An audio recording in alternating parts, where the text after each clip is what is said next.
Hi, welcome to this video. I am Nurhana Zakidin and here I will be discussing about how does CSI actually works.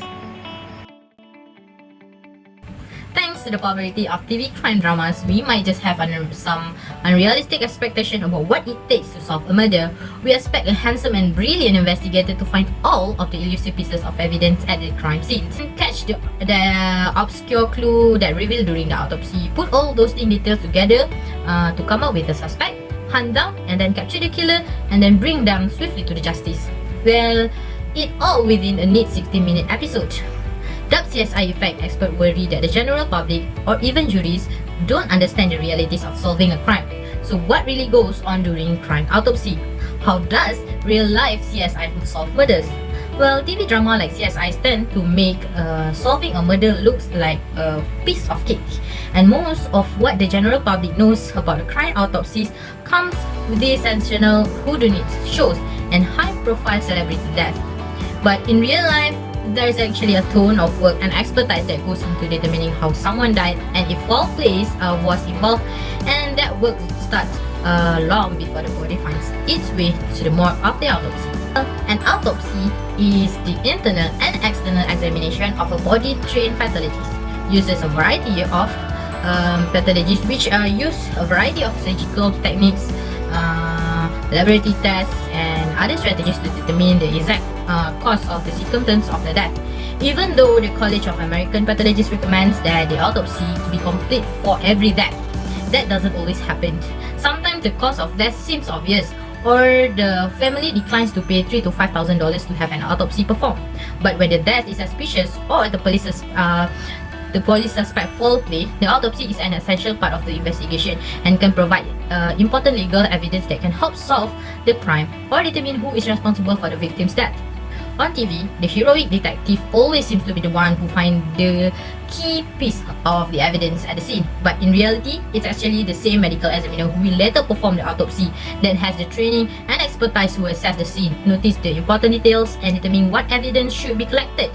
So, the medical examiner is the leading member of the investigation, and they actually help to recognize and organize the scene and coordinate the investigation. They are instrumental in defining the perimeter of the crime scene, securing the evidence, and coordinating, tracking, and everything of the many other people involved in the investigation. It is their job to uncover if a crime was committed and to determine how the location and position of the body could be linked to the cause of death. For example, if an elderly man with a story of heart condition is found dead in the snowbank next to the shovel outside of his home, it is the medical examiner who will make the call that he likely suffered a heart attack while shoveling snow. The medical examiner's job actually starts from the moment they get called informing them of a suspicious death, and there's a mountain of work involved before they even get to the autopsy. In fact, scene investigation is often more important than the autopsy itself, and a true investigation may reveal the cause of death before the body even gets to the morgue. For example, an autopsy on a healthy 30-year-old with no medical history and no toxicology findings may not be able to provide a firm cause of death.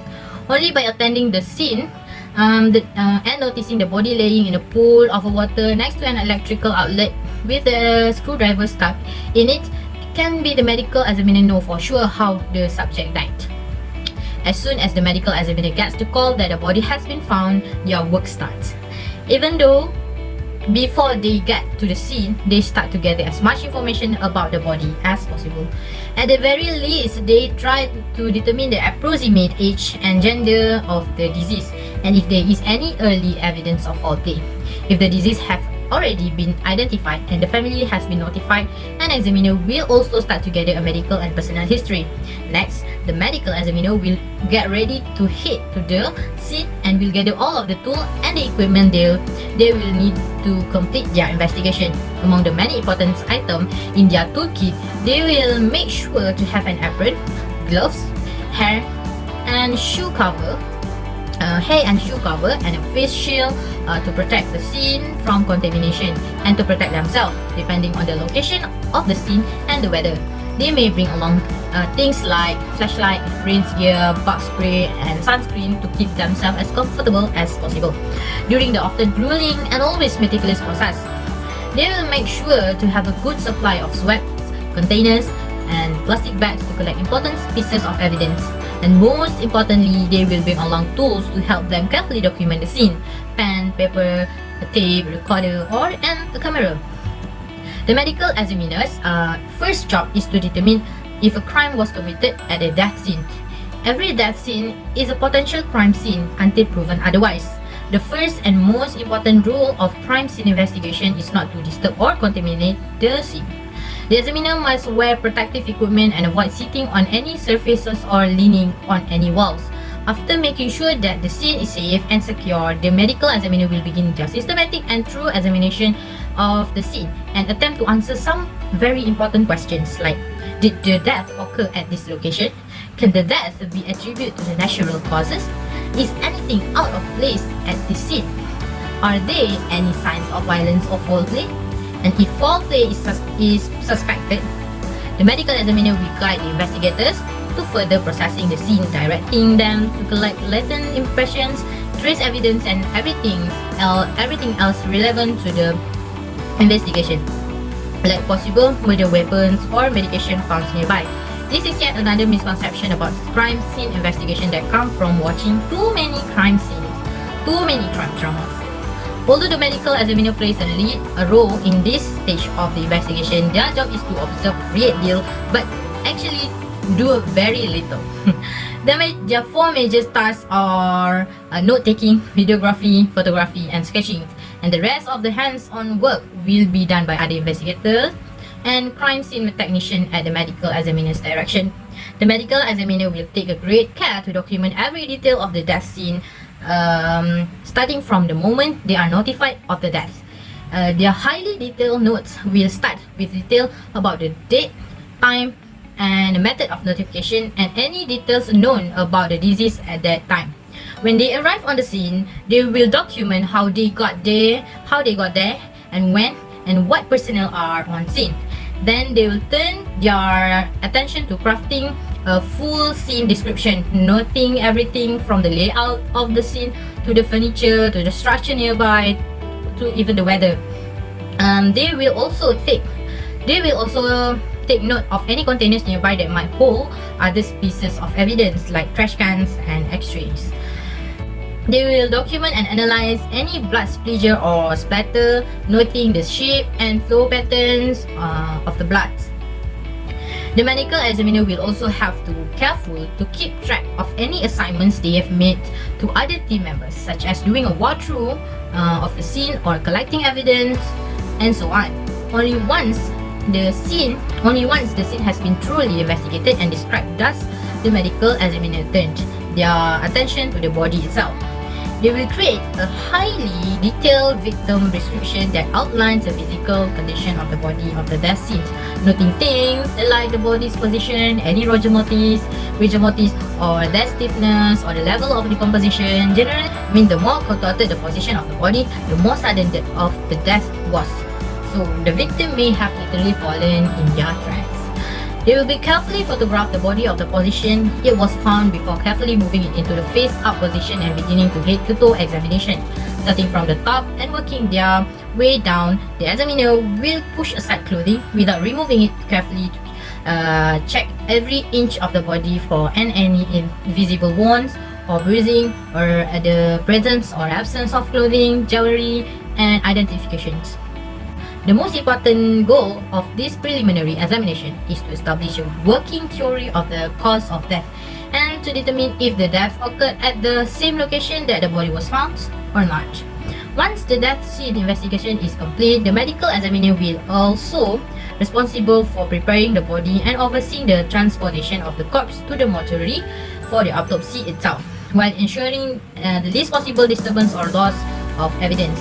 They will place the secure bag over the deceased's hand, feet, and head, and place the body in a body bag to retain any evidence like loose fibers as it's being transported to the morgue in a hearse.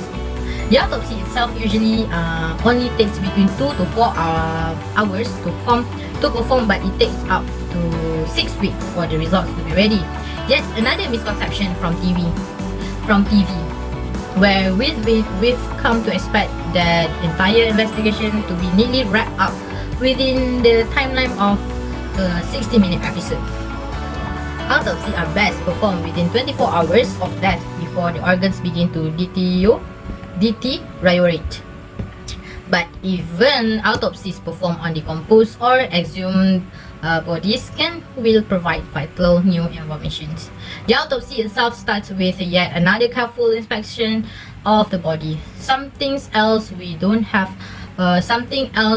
see much on TV are the many layers of duplication and redundancy that go into a real life investigation. The medical examiner will carefully weigh and measure the body and document its characteristics like age, gender, hair, eye color, and once the clothing has been removed, they will examine the body yet again, this time looking for trace evidence, sign of injury like bruising, scratches, wounds, identifying marks like tattoos and scars. An X-ray may be needed to be done to look for any broken bones, skeletal abdominals, or to locate bullets lodged in the body. The medical examiner will meticulously record all of these findings on both a body diagram and recorded verbal notes. Once the outside of the body have been thoroughly examined, it's time for the internal exam.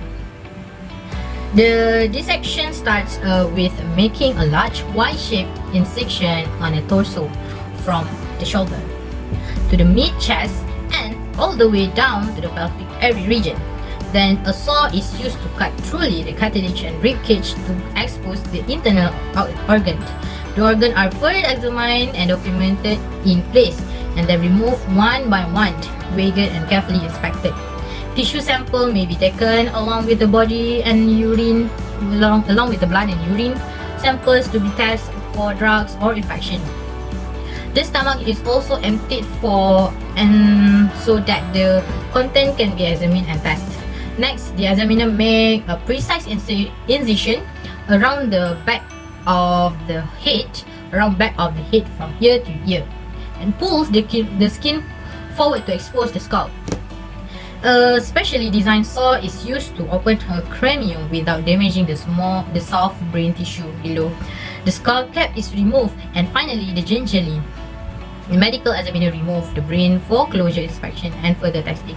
After carefully preserving and cataloging the various tissue and organ samples, the organs are carefully set back into the place inside the body after being sealed in bags to prevent leakage.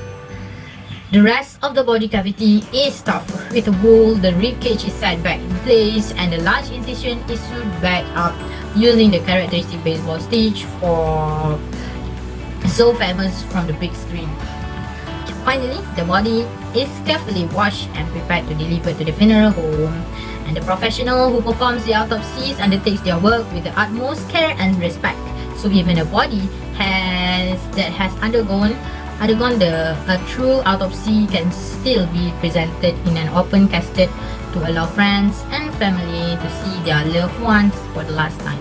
With the crime scene truly investigated and autopsy carefully performed, the medical examiner will use their mountains of documentation, their copies, notes, and voice recordings, their carefully drawn sketch, the countless crime scene photograph and video, the tests, results, and more to prepare their official report on the cause of the manner of death. This report will be used by investigators to hopefully solve the crime and get justice for the victim. But unlike in the TV shows, this process can take months or even years if it even gets solved at all. So thanks to the CSI effect, we seem to expect crime scene investigation to be like what we see on TV, but real life is not as flashy, as exciting, as nearly as fast. It is every bit as impressive though.